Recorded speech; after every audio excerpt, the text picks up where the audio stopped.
공부에는 왕도가 없다. 공부에는 순서가 없다. 나는 반드시 합격한다. 매일 저녁 귀간주한다. 호흡과 맥박을 조절하는 중추로 생명유지와 직결되는 뇌에 보이는 생명유지, 호흡, 연수. 바로 이렇게 답을 맞힐 수가 있죠? 연수, 호흡 조절 중추 너무 중요하죠. 숨 쉴 때 생명유지와 직결되는 거 연수입니다. 연수가 같은 말로 숨뇌예요. 숨뇌. 여러분이 기출문제나 모의고사 푸실 때요. 해설 찾으려면 어디로 가시면 되죠? 비법서 찾아가시면 됩니다. 이 파트 어딜까요? 해부생리 또는 기본간호에 있어요. 항산성을 유지한다. 체온 조절 중추, 시체, 시상하부죠. 체온 조절 중추는요. 시상하부, 시체. 이렇게 초성만 암기하셔도 맞출 수가 있어요. 항상성을 유지한다. 이렇게 국가고시 한번 나왔죠. 시상하부가. 체온 조절 중추다. 이렇게 한번 시상하부가 나왔습니다. 다른 거를 모르더라도 포인트 키워드 단어만 암기하시면 답을 맞을 수가 있어요. 국가고시는요. 키워드가 너무 많고 암기할 게 너무 많아서 내가 지금은 알았어도요. 이게 다른 거 계속 머리에 들어오면은 그게 다 잊어버리게 되거든요. 중요한 그 글자를 반드시 머릿속에 각인하시는 게 중요합니다. 대뇌, 중뇌, 시상 이런 것들이 있는데 모든 걸 다 알려고 하면 다 틀리기 때문에 감정을 조절하는 거 대뇌, 체온을 조절하고 항상성을 유지하는 거 시상하고요. 문제, 인체의 항상성 유지에 관여하는 신경계의 구조는 항시 시상하부이죠. 또 체온 조절 중추, 시체 시상하부죠. 이렇게 기억하세요. 뇌교, 다리입니다. 다리교죠. 중뇌와 연수를 이어준다. 연수가 같은 말로 숨내다. 교뇌와 척수 사이에 위치하며 위치가 어딘지 몰라도 생명유지와 직결되는 호흡중추가 있는 곳 연수, 호흡중추, 호연수 이렇게 가세요. 호흡과 맥박을 조절하는 중추로 생명유지와 직결되는 뇌의 부위는 연수이다. 뇌의 가장 아랫부분에 있다. 이 정도요. 소뇌, 운동중추가 있다. 그래서 뭔가 소뇌가 다치잖아요. 그러면 운동실조증, 비틀비틀 술 취한 사람처럼 걷는다. 걷다가 넘어지겠죠. 서서 샤워하다 넘어지겠죠. 이게 소뇌가 망가져서 그런 것입니다. 균형을 못 잡는다. 소뇌랑 연결하세요. 심장의 수축력을 높이기 위해 투여하는 약물은 심장의 수축력? 이 심장이 피를 쭉 짜주는 그 능력을 높이기 위해서 투여하는 약물이 뭐냐? 1. 이뇨제, 2. 강심제, 3. 항응고제, 4. 항협심증제, 5. 항히스타민제. 정답은요?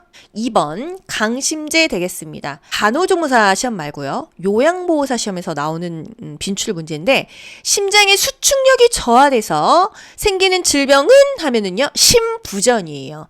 심혈관계 기능 부전으로 생기는 병이 심장부전, 심부전이거든요. 근데 이 심장의 수축력이 저하됐기 때문에 심장의 수축력을 높이는 약을 먹이겠죠? 이게 바로 강심제입니다.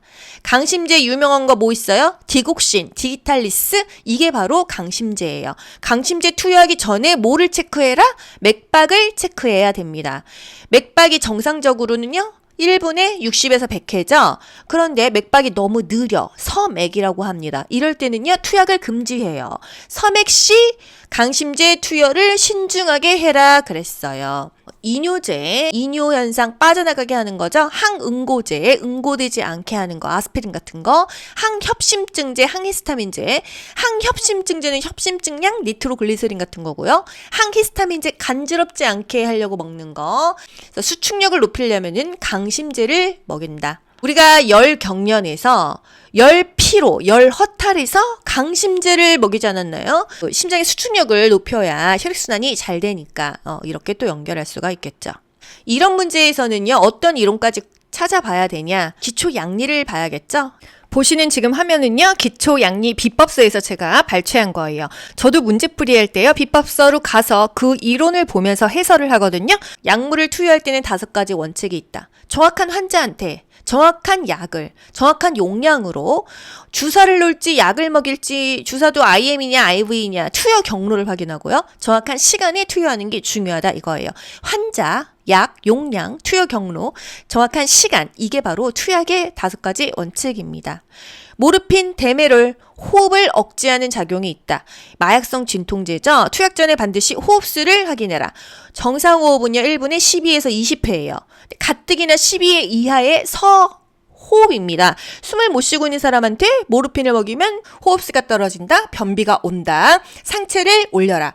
호흡이 안 되면 무조건 상체를 올려줘야 된다. 자세까지 여러분 연결해서 다 알고 계셔야 됩니다. 또 어떤 약을 먹일 때 맥박을 재죠? 강심제를 투여했을 때 맥박을 체크합니다. 맥박이 더 느리게 뛰니까.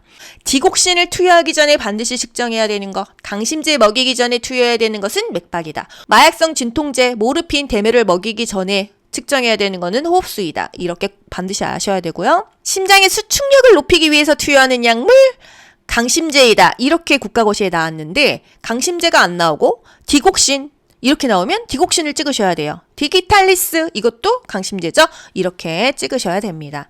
쿠마린, 헤파린 피가 멈추지 않게 응고되지 않게 하는 약물이에요. 그렇기 때문에 혈액 응고 시간을 확인해라. 예를 들어서 치과에서 이 뽑을 때요. 드시는 약 있어요? 아스피린 먹고 있는데요. 그러면 그 아스피린 먹고 있는 내과 가셔서요. 이를 빼야 되니까 일주일을 멈춰도 된다는 소견서 받아오세요. 이런단 말이죠. 이 빼고 피가 안 멈추니까 혈액 응고 시간을 확인을 해라. 어떤 약 먹이기 전에 쿠마린, 헤파린. 이 보통 피가 좀 끈적끈적하신 분들이 많아요. 이런 경우 항응고 약물을 복용을 하는데 이런 경우는 피가 안 멈춥니다. 그래서 큰일 나요. 이 하나 뽑고 밤새 피 흘려서 응급실 가고 이러거든요. 이뇨제, 몸에서 뭔가가 빠져나갑니다. 칼륨이 많이 빠져나가요. 그래서 칼륨 수치를 확인한 후 투여한다. 저칼륨 혈증이야. 가뜩이나 몸에 칼륨이 없어. 이뇨제 먹이면 칼륨 더 빠져나가겠죠? 그래서 어떤 약을 투여할 때 무조건 투여하는 게 아니라 먹고 있는 약이나 이 환자의 이 상태를 반드시 확인해야 되는 것입니다. 호흡수 확인해야 되는 거 모르핀, 데메롤이죠. 맥박수는 강심제 또는 같은 말로 디곡신, 디기탈리스. 쿠마린, 헤파린 항응고 약물은요. 혈액 응고 시간을 확인해라. 칼륨 수치 확인해야 되는 거 이뇨제. 아스피린의 부작용으로 옳은 것은 아스피린의 부작용 출혈이 있다. 위장간 출혈이다. 보기 전에 그냥 답이 나와요. 체온이 상승할까요? 체중 증가, 지하착색, 혈압 상승? 아니에요. 위장간 출혈. 아스피린 하면은 출혈이 있다. 출혈의 부작용이 있다. 이거 그냥 세트로 가셔야 됩니다. 그래서 치과 가서 입 뽑을 때, 임플란트 심을 때 드시는 약 있어요? 네, 아스피린 먹어요. 그러면 일주일 끊고 오셔야 돼요. 근데 환자분이 임의로 끊으면 큰일 나니까 그 담당 내과 원장님, 내과 선생님, 내과 의사의 소견서 받아오세요. 이런단 말이죠. 아스피린의 부작용은 출혈이 있다, 피가 안 멈춘다 이거예요. 기초약리죠. 약물의 실제, 전신마취나 국소마취, 국소마취는 부분마취입니다. 치과마취, 국소마취죠. 전신마취는요, 의식이 아예 없어요. 이런 경우는 무릎 수술, 허리 디스크 수술할 때는 전신마취합니다. 진통제, 마약성 진통제를 복용하면은 호흡수가 떨어지기 때문에 호흡수를 측정해라 그랬어요. 코데인, 진통제, 진해제, 가래 끓일 때. 아스피린이 출혈 경향 환자에게 안 좋다고 했잖아요. 그러면 아스피린하고 똑같은 성분 아세트아미노펜이 들어가 있는 약을 먹이면 됩니다. 아스피린 근귀증 환자, 출혈성 경향 있는 환자, 혈우병 환자 한 번 피가 나면 한 달씩 피가 난대요. 위궤양, 십이지장 궤양, 뇌출혈. 궤양은 피가 난다는 거예요. 피가 나는 환자는 아스피린을 금기해야 된다. 뇌출혈, 중풍이죠. 뇌에서 피가 나면 아스피린도 금기해야 된다는 거. 8세 여아가 다음과 같은 증상을 호소할 때 예상할 수 있는 질환은 발열, 두통, 식욕 부진, 귀 밑샘 부위의 통증과 붓기. 귀 밑샘 부위의 통증과 붓기 이게 포인트죠. 1. 백일해 2. 파상풍 3. 성홍열 4. 볼거리 5. 수족구병. 정답 볼거리 되겠습니다. 여러분 볼거리 걸려보신 적 있으세요? 저 어렸을 때 있어요. 학교 다닐 때였는데 진짜 이 볼이 이렇게 부풀거든요. 양쪽이 무슨 혹부리 무슨 영감처럼 앉았다가 일어날 때 막 턱이 덜렁덜렁 거리면서 정말 아팠어요. 한참 고생을 했었는데 귀 밑샘 부위에 통증과 붓기가 있다 그랬어요. 유행성 이하선염, 볼거리, 멤프스 또는 맘프스라고 합니다. 비말 감염, 직접 전파된다. 고환염, 부고환염, 난소염, 췌장염, 귀머거리가 될 수도 있다. 뭔가 생식기 쪽으로 문제될 수 있는 거 볼거리, 같은 말로 유행성 이하선염, 이하선염, 귀이, 아래하, 귀 아래에 염증이 생긴다. 귀 밑샘 부위에 통증과 붓기가 생긴다. 이게 바로 유행성 이하선염, 볼거리, 멤프스입니다. 노인의 영양관리 방법으로 옳은 것은 1. 칼슘 섭취 제한. 2. 염분 섭취 권장. 3. 단당류 섭취 권장. 4. 식이섬유 섭취 제한. 5. 불포화 지방산 섭취 권장. 정답은요? 5번 불포화 지방산 섭취 권장. 지방산이라고 해서 나쁜 게 아니에요. 불포화 지방산, 뭐 고등어 이런 거에 들어있죠? 요건 좋은 겁니다. 불포화 지방산은 좋은 지방산이라서 먹어줘야 된다 이거고요. 포화 지방산이 나쁜 거예요. 칼슘 섭취 권장해야겠죠? 염분 섭취는 제한해야 되잖아요. 고혈압에는 저염 저지방이죠. 단당류는 당을 확 올려줘요. 뭐 초콜릿, 밀가루, 오렌지 주스 이런 거는 한 번에 당이 쫙 올라가니까 다당류, 야채 같은 거 당이 서서히 올라가는 거, 뭐 잡곡밥 이런 거요. 식이섬유 잘 먹어줘야 변비가 없겠죠? 불포화 지방산을 섭취한다. 나트륨이 뭐예요? 소금이죠. 소금을 우리가 나트륨이라고 안 하고 소듐 이렇게 나와도 아셔야 돼요. 소듐이 뭐야? 그냥 소금이다 이렇게 생각하세요. 발음상의 차이래요. 뭐 독일어냐 영어냐 이거 발음상의 차이인데 나트륨이 소듐으로 나와도 여러분 이거 소금이야 소금 이렇게 아시면 좋겠습니다. 호흡과 맥박을 조절하는 중추로 생명유지와 직결되는 뇌에 보이는 생명유지 호흡 호연수 바로 이렇게 답을 맞힐 수가 있죠. 호연수 호흡 조절 중추 너무 중요하죠. 숨 쉴 때 생명유지와 직결되는 거 연수입니다. 연수가 같은 말로 숨뇌예요. 숨뇌. 여러분이 기출문제나 모의고사 푸실 때요. 해설 찾으려면 어디로 가시면 되죠? 비법서 찾아가시면 됩니다. 이 파트 어딜까요? 해부생리 또는 기본간호에 있어요. 항산성을 유지한다. 체온 조절 중추 시체 시상하부죠. 체온 조절 중추는요. 시상하부 시체 이렇게 초성만 암기하셔도 맞출 수가 있어요. 항상성을 유지한다. 이렇게 국가고시 한번 나왔죠. 시상하부가 체온 조절 중추다. 이렇게 한번 시상하부가 나왔습니다. 다른 거를 모르더라도 포인트 키워드 단어만 암기하시면 답을 맞을 수가 있어요. 국가고시는요. 키워드가 너무 많고 암기할 게 너무 많아서 내가 지금은 알았어도요. 이게 다른 거 계속 머리에 들어오면은 그게 다 잊어버리게 되거든요.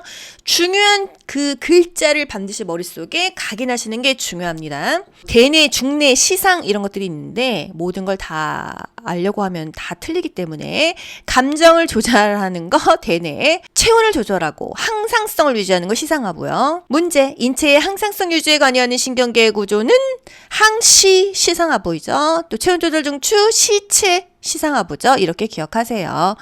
뇌교, 다리입니다. 다리교죠. 중뇌와 연수를 이어준다. 연수가 같은 말로 숨내다. 교내와 척수 사이에 위치하며 위치가 어딘지 몰라도 생명유지와 직결되는 호흡중추가 있는 곳 연수. 호흡중추, 호연수 이렇게 가세요. 호흡과 맥박을 조절하는 중추로 생명유지와 직결되는 뇌의 부위는 연수이다. 뇌의 가장 아랫부분에 있다. 이 정도요. 소뇌에 운동중추가 있다. 그래서 뭔가 소뇌가 다치잖아요. 그러면 운동실조증, 비틀비틀 술 취한 사람처럼 걷는다. 걷다가 넘어지겠죠. 서서 샤워하다 넘어지겠죠. 이게 소뇌가 망가져서 그런 것입니다. 균형을 못 잡는다. 소뇌랑 연결하세요. 심장의 수축력을 높이기 위해 투여하는 약물은 심장의 수축력?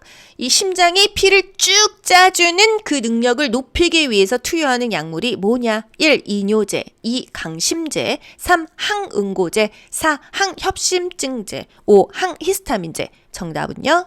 2번 강심제 되겠습니다. 간호조무사 시험 말고요. 요양보호사 시험에서 나오는 빈출 문제인데 심장의 수축력이 저하돼서 생기는 질병은 하면은요. 심부전이에요.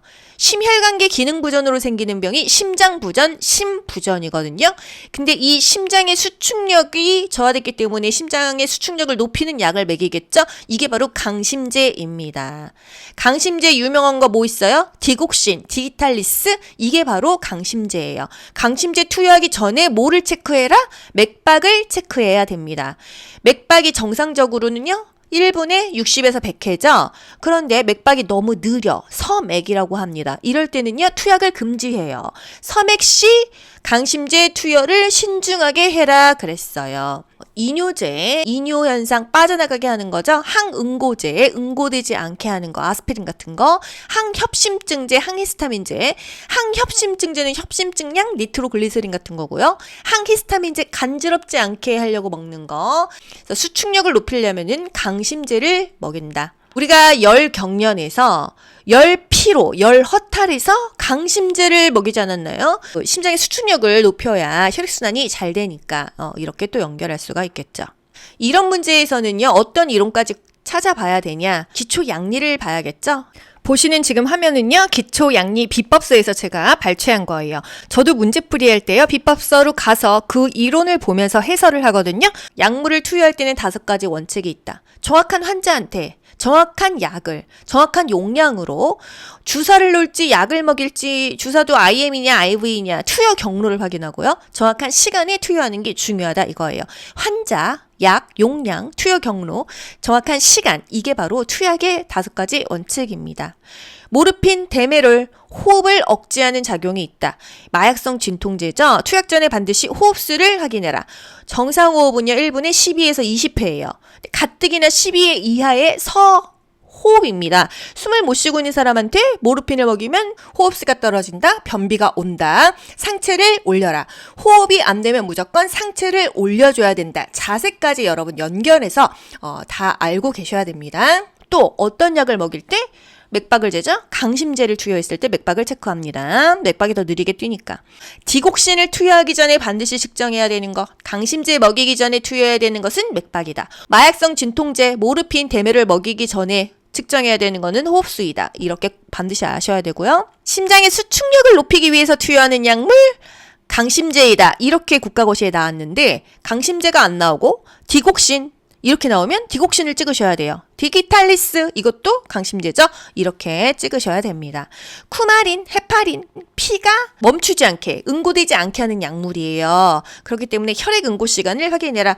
예를 들어서 치과에서 입 뽑을 때요. 드시는 약 있어요? 아스피린 먹고 있는데요. 그러면 그 아스피린 먹고 있는 내과 가셔서요. 이를 빼야 되니까 일주일을 멈춰도 된다는 소견서 받아오세요. 이런단 말이죠. 이 빼고 피가 안 멈추니까 혈액 응고 시간을 확인을 해라. 어떤 약 먹이기 전에 쿠마린, 헤파린. 이 보통 피가 좀 끈적끈적하신 분들이 많아요. 이런 경우 항응고 약물을 복용을 하는데 이런 경우는 피가 안 멈춥니다. 그래서 큰일 나요. 이 하나 뽑고 밤새 피 흘려서 응급실 가고 이러거든요.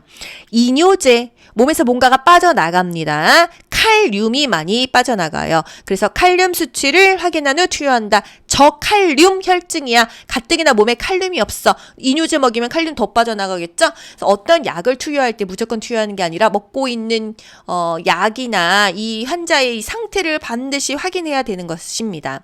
호흡수 확인해야 되는 거 모르핀, 데메롤이죠. 맥박수는 강심제 또는 같은 말로 디곡신, 디기탈리스. 쿠마린, 헤파린, 항응고 약물은요. 혈액 응고 시간을 확인해라. 칼륨 수치 확인해야 되는 거 이뇨제. 아스피린의 부작용으로 옳은 것은 아스피린의 부작용 출혈이 있다. 위장관 출혈이다. 보기 전에 그냥 답이 나와요. 체온이 상승할까요? 체중 증가, 지하착색, 혈압 상승? 아니에요. 위장관 출혈. 아스피린 하면은 출혈이 있다. 출혈의 부작용이 있다. 이거 그냥 세트로 가셔야 됩니다. 그래서 치과 가서 입 뽑을 때, 임플란트 심을 때 드시는 약 있어요? 네, 아스피린 먹어요. 그러면 일주일 끊고 오셔야 돼요. 근데 환자분이 임의로 끊으면 큰일 나니까 그 담당 내과 원장님, 내과 선생님, 내과 의사의 소견서 받아오세요. 이런단 말이죠. 아스피린의 부작용은 출혈이 있다, 피가 안 멈춘다 이거예요. 기초 양리죠. 약물의 실제, 전신마취나 국소마취, 국소마취는 부분마취입니다. 치과마취, 국소마취죠. 전신마취는요, 의식이 아예 없어요. 이런 경우는 무릎 수술, 허리 디스크 수술할 때는 전신마취합니다. 진통제, 마약성 진통제를 복용하면은 호흡수가 떨어지기 때문에 호흡수를 측정해라 그랬어요. 코데인, 진통제, 진해제, 가래 끓일 때. 아스피린이 출혈 경향 환자에게 안 좋다고 했잖아요. 그러면 아스피린하고 똑같은 성분 아세트아미노펜이 들어가 있는 약을 먹이면 됩니다. 아스피린 근귀증 환자, 출혈성 경향 있는 환자, 혈우병 환자 한 번 피가 나면 한 달씩 피가 난대요. 위궤양, 십이지장 궤양, 뇌출혈. 궤양은 피가 난다는 거예요. 피가 나는 환자는 아스피린을 금기해야 된다. 뇌출혈, 중풍이죠. 뇌에서 피가 나면 아스피린도 금기해야 된다는 거. 8세 여아가 다음과 같은 증상을 호소할 때 예상할 수 있는 질환은 발열, 두통, 식욕 부진, 귀 밑샘 부위의 통증과 붓기, 귀밑 센 부위의 통증과 붓기 이게 포인트죠. 1. 백일해 2. 파상풍 3. 성홍열 4. 볼거리 5. 수족구병 정답 볼거리 되겠습니다. 여러분 볼거리 걸려보신 적 있으세요? 저 어렸을 때 있어요. 학교 다닐 때였는데 진짜 이 볼이 이렇게 부풀거든요. 양쪽이 무슨 혹부리 무슨 영감처럼 앉았다가 일어날 때 막 턱이 덜렁덜렁 거리면서 정말 아팠어요. 한참 고생을 했었는데 귀밑 센 부위에 통증과 붓기가 있다 그랬어요. 유행성 이하선염, 볼거리, 멤프스 또는 맘프스라고 합니다. 비말 감염, 직접 전파된다. 고환염, 부고환염, 난소염, 췌장염, 귀머거리가 될 수도 있다. 뭔가 생식기 쪽으로 문제될 수 있는 거 볼거리, 같은 말로 유행성 이하선염, 이하선염, 아래하, 귀 아래에 염증이 생긴다. 귀밑 센 부위에 통증과 붓기가 생긴다. 이게 바로 유행성 이하선염, 볼거리, 멤프스입니다. 노인의 영양관리 방법으로 옳은 것은 1. 칼슘 섭취 제한 2. 염분 섭취 권장 3. 단당류 섭취 권장 4. 식이섬유 섭취 제한 5. 불포화 지방산 섭취 권장 정답은요? 5번 불포화 지방산 섭취 권장. 지방산이라고 해서 나쁜 게 아니에요. 불포화 지방산, 뭐 고등어 이런 거에 들어있죠? 요건 좋은 겁니다. 불포화 지방산은 좋은 지방산이라서 먹어줘야 된다 이거고요. 포화 지방산이 나쁜 거예요. 칼슘 섭취 권장해야겠죠? 염분 섭취는 제한해야 되잖아요. 고혈압에는 저염 저지방이죠. 단당류는 당을 확 올려줘요. 뭐 초콜릿, 밀가루, 오렌지 주스 이런 거는 한 번에 당이 쫙 올라가니까 다당류, 야채 같은 거 당이 서서히 올라가는 거, 뭐 잡곡밥 이런 거요. 식이섬유 잘 먹어줘야 변비가 없겠죠? 불포화 지방산을 섭취한다. 나트륨이 뭐예요? 소금이죠. 소금을 우리가 나트륨이라고 안 하고 소듐 이렇게 나와도 아셔야 돼요. 소듐이 뭐야? 그냥 소금이다 이렇게 생각하세요. 발음상의 차이래요. 뭐 독일어냐 영어냐 이 발음상의 차이인데 나트륨이 소듐으로 나와도 여러분 이거 소금이야 소금 이렇게 아시면 좋겠습니다. 공부에는 왕도가 없다. 공부에는 순서가 없다. 나는 반드시 합격한다. 매일 저녁 귀간주한다.